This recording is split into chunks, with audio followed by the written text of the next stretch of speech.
Graça e paz, meus irmãos. Você já se sentiu impotente diante de circunstâncias da vida?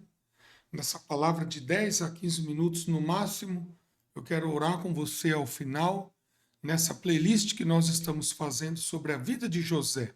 Que lições que eu posso tirar para a minha vida, aprendendo com José, aprendendo com a história de superação de José.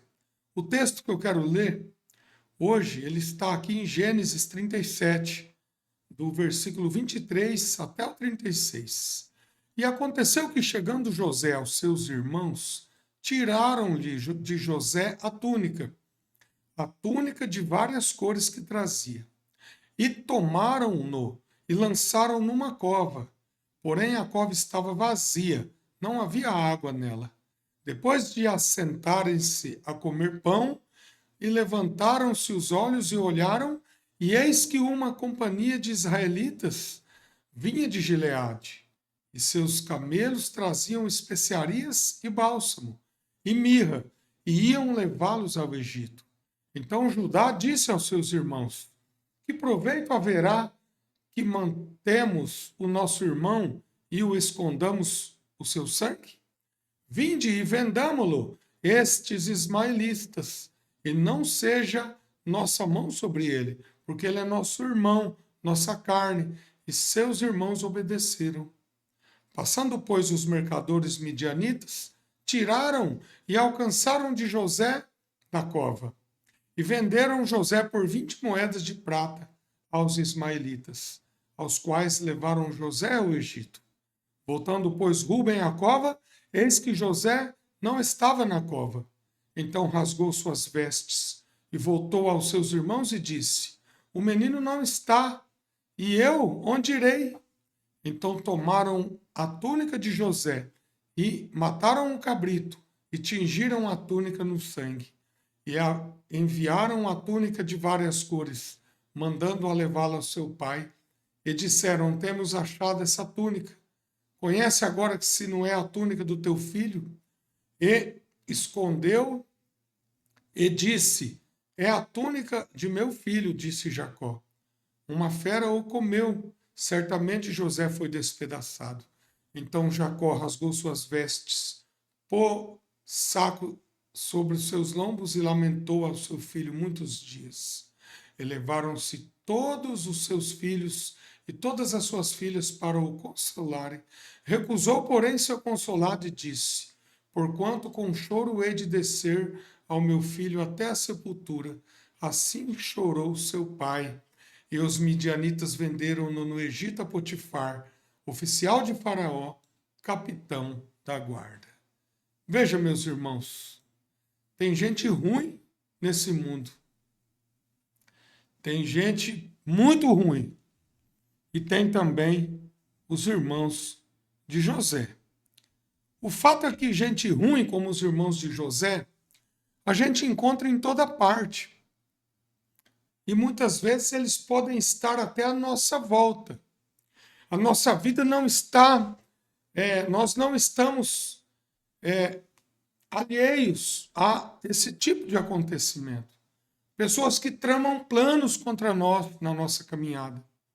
Pessoas que gratuitamente ou por motivos tão poucos, motivos tão torpes, tão fúteis, tramam planos de cilada contra a nossa vida.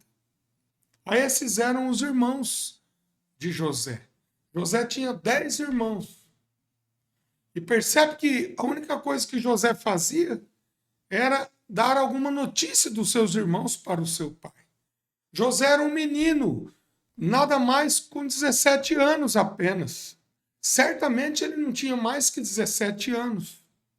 Os irmãos de José já eram homens feitos, acostumados com o campo, acostumados com os desafios da vida, enquanto José era apenas um garoto.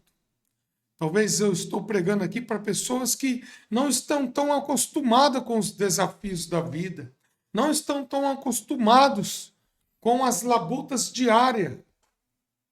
E mesmo assim, muitas vezes estão cercadas de gente ruim.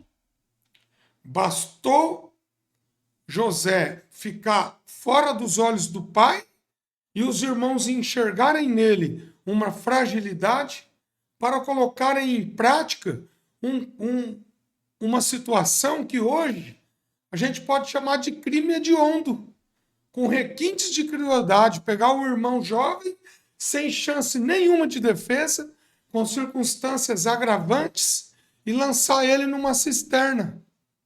Eu imagino José falando: ei, o que vocês estão fazendo? Ó, eu vou contar para o pai, hein?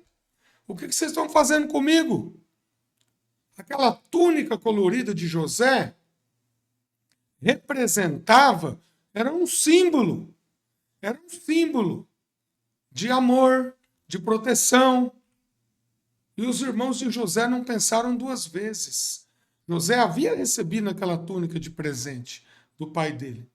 Então a gente percebe que gente ruim está por toda parte. E às vezes a gente nunca imagina que essas pessoas estão tramando contra a nossa vida. Porque na frente elas são uma coisa, mas por trás eles são outras pessoas. E eu aprendo aqui algumas lições, né? Uma das lições que eu aprendo aqui com essa passagem de Gênesis, né? É que muitas vezes as pessoas não estão contentes com a nossa vitória.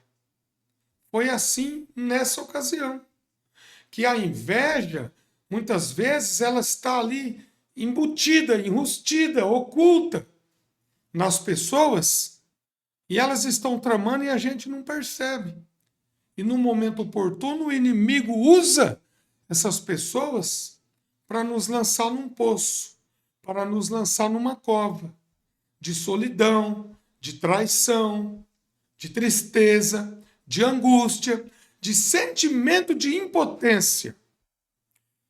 A segunda coisa que eu aprendo é que José, que estava ali bem tranquilo com sua túnica colorida, né? Talvez se sentindo até o filho protegido do pai, o filho que estava ali em segurança, pois o pai o amava, pois o pai o protegia. De repente, José tem um sentimento de impotência total. Ele tenta subir naquela cova, talvez todo ralado, todo machucado, e não consegue. Então eu percebo que José, talvez essa seja a sua circunstância hoje. Talvez você sente uma impotência que a vida te provocou. Porque os irmãos do José podem não ser pessoas, podem ser circunstâncias que te lançam também numa cova. E você se sente impotente, você se sente incapaz de reagir. Você olha para todos os lados e não vê saída. Muitas vezes a gente sente isso na nossa vida. Eu passei por isso na minha vida.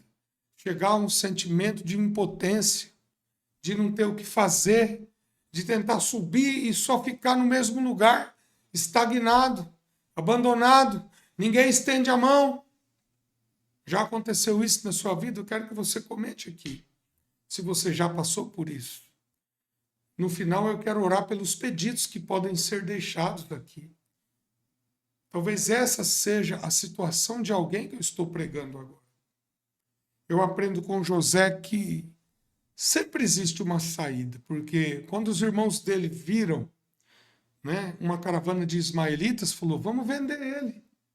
Mas antes disso, olha como tem gente ruim.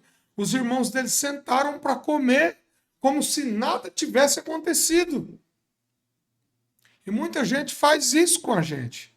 Te prejudica, te lança numa cova, te abandona, te trai, te dá uma rasteira, com circunstâncias inescrupulosas, e elas sentam para comer como se nada tivesse acontecido. Na verdade, o plano deles era eliminar José, porque tinham ciúme, tinham ódio, tinham raiva de José. Eu aprendo com José que eu não posso ficar contando a minha felicidade para os outros, ainda que sejam da família. Porque José talvez chegava para os irmãos e falava: ó, eu tive um sonho, hein? Os irmãos já estavam com raiva dele porque ele ganhou aquela túnica. E ele achando que ele está agradando. Muitas vezes a gente acha que está agradando todo mundo. A gente não pode ser ingênuo, né? E achar que está agradando todo mundo. e sair contando nossas vitórias, nossas alegrias. Porque tem gente que vai e rouba os nossos projetos, tentam destruir nosso sonho. Eu imagino José falando para os irmãos: olha, eu sonhei que vocês iam se curvar, hein? Eu estava fazendo uns feixes e vocês também. E os feixes de vocês se curvavam sobre os meus. Vocês vão se curvar para mim, hein? Brincando. E os irmãos se roendo de ódio. Cada palavra que José falava alimentava o ódio dos irmãos contra a vida dele. Então tome cuidado com o que você conta, até para os seus familiares. Cuidado para não achar que está agradando e, na verdade, você está só instigando os seus irmãos a traçarem planos contra a sua própria vida. Mas eu quero dizer para você que eu imagino José tirado daquela cova, vendido por moedas, como uma mercadoria. E ele se desloca para o Egito, talvez algemado, talvez amarrado. Olhando para os irmãos, falou: me solta, eu não vou contar mais nada para o pai, não. Eu estava brincando. Me tira daqui. Foi vendido como escravo, chegando no Egito, numa terra distante. Mas José sempre seguiu em frente e fez o melhor dele. Foi vendido para Potifar. Então, irmãos, depois nós vamos continuar essa história nessa playlist que eu estou colocando aqui sobre a vida de José. E apesar de José estar indo para uma terra distante, o plano de Deus estava se cumprindo na vida dele. Apesar de ser de uma maneira que ele nunca imaginou, Deus estava cumprindo o plano dele na vida de José. E assim é na sua vida. Muitas vezes sua vida está dando tudo errado, parece que está dando tudo errado. Mas tem um trabalhar de Deus por trás disso. Deus preparou que José fosse para o Egito para se tornar governador do Egito. Eu quero orar com você. Pai, em nome de Jesus, eu quero orar com essa pessoa. Talvez nem tudo está dando certo na vida dela, Senhor. Talvez tudo está dando errado. Ela foi traída, talvez ela foi jogada numa cisterna, numa cova, num poço, assim como José. Mas nós cremos que o Senhor ainda está no controle da vida dessa pessoa. E que nesse deslocamento que essa pessoa está indo, talvez para um lugar distante, talvez um deslocamento que ela está tendo na vida dela, que ela acha que não é para lá que ela deveria ir. Talvez ela foi enganada, talvez ela foi lançada num lugar muito ruim.